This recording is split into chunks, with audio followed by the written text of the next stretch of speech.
Peace everybody, it's Earth Angel Hills, and today I wanted to make a video about how you can make it as an artist, a full-time artist. I know that we're living in an age where things are changing, like you can do contracted work and like all these different types of odd jobs to make it to where you can literally survive as an artist and not have to do the typical 9-to-5 that you might not want to do. So I wanted to give you guys my advice because I am an artist and I've been able to thrive as an artist and not just survive, being able to maintain the life that I want to live, as well as continually find ways to grow so that I can sustain this thing. So I have two topics that I kind of want to focus around. The first one is that you should have multiple streams of income. That's advice that could go for anybody. And the second one is creativity. The multiple streams of income is what will create stability for you, because one thing alone is like, you don't want to put your eggs all in one basket. Simple truths that we all know. But having multiple streams of income, it keeps you busy. It makes what you do as a person fun. Like it makes your activities fun so that you're not just doing one thing totally. I've talked about in previous videos how you could create multiple income streams within one section, within one business, but this is about how you can kind of expand beyond just one thing. So like when I'm making jewelry, I can create more streams of income within jewelry by doing my online orders, in-person events, Etsy sales, custom orders. Like that was me creating multiple streams within one genre, which is also great, but you can expand it. To give examples of the multiple streams of income that I have created for myself, I have an Etsy shop, I have my own website, I have local community events. I don't do like a whole bunch, but I do some here and there. I actually have one coming up for a Juneteenth event. Last year I dabbled a lot in the stock market. That one is like, and I have my stuff in an art museum. So I just got my first check for that, which was exciting.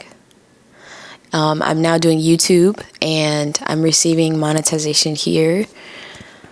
At least I'm receiving like the first tier of monetization. I'm working my way towards the second tier. And I opened an Amazon Associates account. And yeah, occasional pop-ups. Also, I started putting my money in a high yield savings account. I haven't touched it as much as I should. Like I should add more to that. But these are examples. Like my advice is to create multiple income streams, but keep it centered and focused on the things or the thing that you enjoy doing. So I really enjoy like merchant sales, finance things, which is why I chose to expand towards the stock market versus like the real estate market.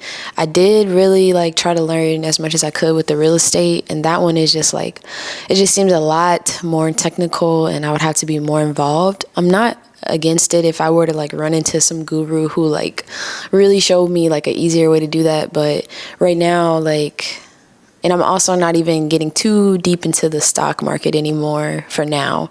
I'm just doing the simple things, and I just have like one stock that I'm like, yeah, I like this company. It seems to be growing. But I'm keeping it really simple in those areas and really highlighting the areas that include my creative art form.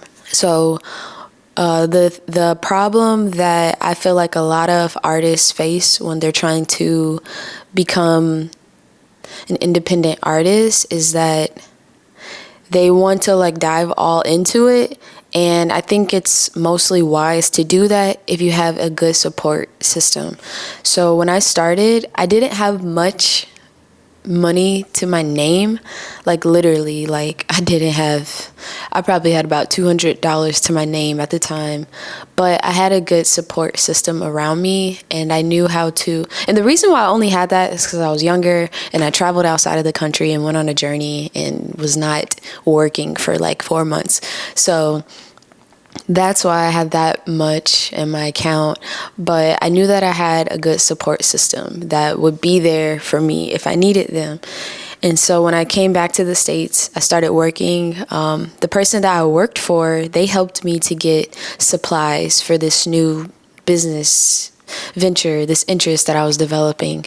And then I also had people like gravitating towards it and supporting it and helping me build it up. So I wouldn't necessarily suggest that you just dive head into something.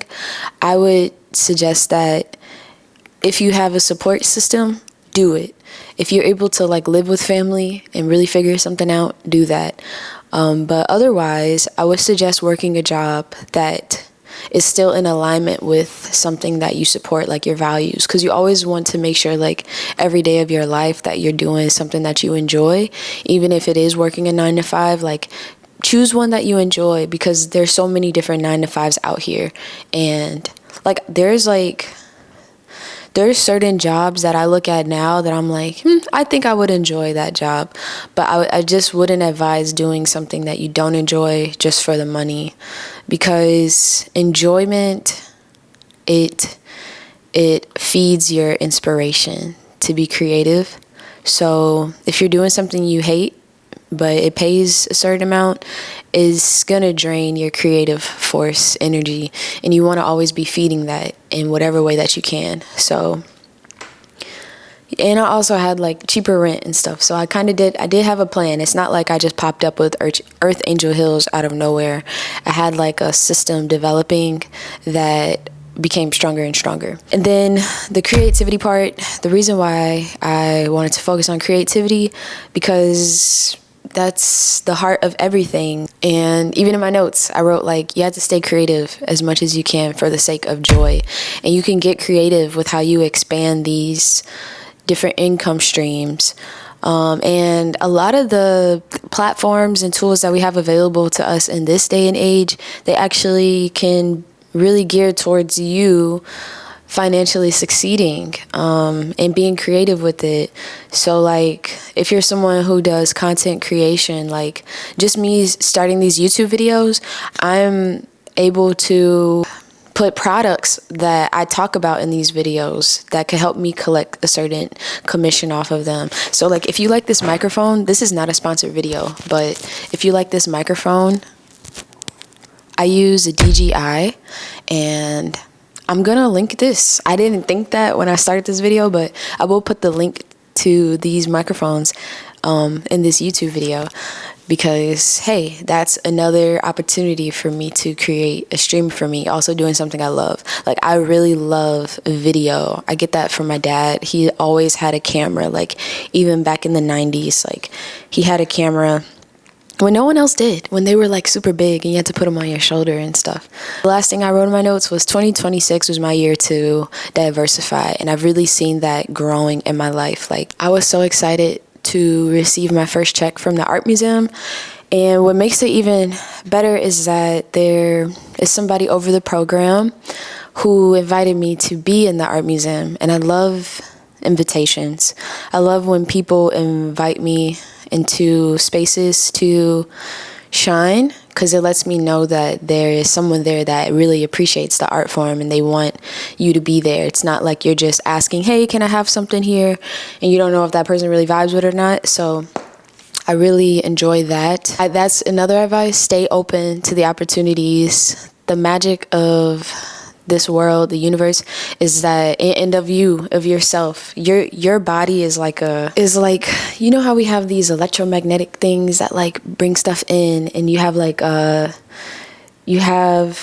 let's say we have a group of people who are really into plants, right? And they become like so big that like everybody starts to know, if I like plants, I need to go to this group, because this group has this energy that it's formed that like magnetizes people who have that same interest. We are that thing ourselves as well. Like if I'm someone who really likes to create copper jewelry, so like people, I don't even have to advertise it so much. Now, people buying my stuff and wearing it is an advertisement in itself, but just me having that as like a core thing within me, people find me. in mysterious and magical ways. People find me through their algorithms. People find me through word of mouth, through divine inspiration, just like figuring out the right words to type to find something. I know, because I find things the exact same way.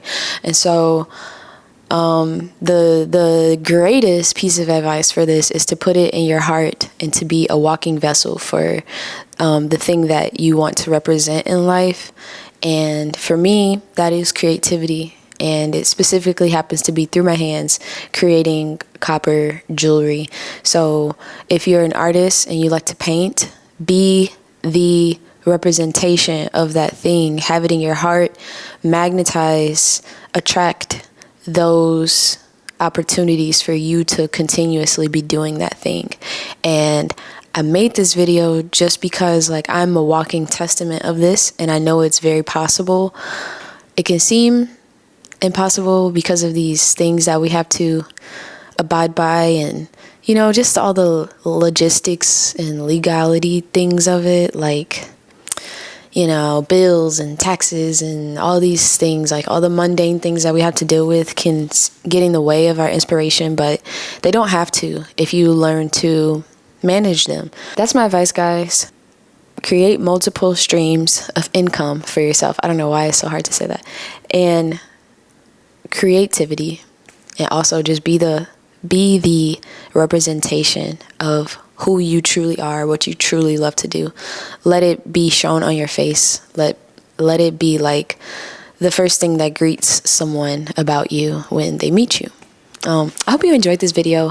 Please like, share, and subscribe. And if you have other things that you would like to hear about or learn about that you think I might be knowledgeable about, let me know in the comments below. Just leave a comment in general if you enjoyed this video. And thank you so much for watching.